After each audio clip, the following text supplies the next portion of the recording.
আসসালামু আলাইকুম, সবাই কেমন আছেন? আলহামদুলিল্লাহ ভালো আছেন, আমিও ভালো আছি। আজকে আমি রান্না করতেছি মসুর ডালের মুড়ি ঘন্ট। সচরাচর আমরা মুগ ডালের মুড়ি ঘন্টটাই খেয়ে থাকি, অনেকেই হয়তো মসুর ডালের মুড়ি ঘন্ট এখনও খায় নাই। আমি রান্নাটা করতে প্রথমে মাছটা ভালোভাবে রান্না করে নিয়েছি, তারপরে মসুর ডাল ভিতরে দিয়ে দিয়েছি। মসুর ডাল মাছ একসঙ্গে রান্না করার পর হয়ে গেলে এটাকে আমি আবার তেলানে দিয়েছি। খুব মজার একটি খাবার, সবাই ট্রাই করে দেখবেন। সবাইকে হ্যাপি নিউ ইয়ারের শুভেচ্ছা।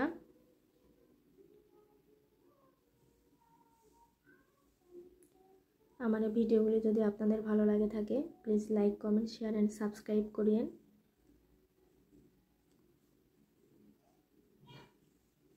দেখতেই পাচ্ছেন ঘন্টটার অনেক সুন্দর একটা কালার এসেছে। ধন্যবাদ সবাইকে, আল্লাহ হাফেজ।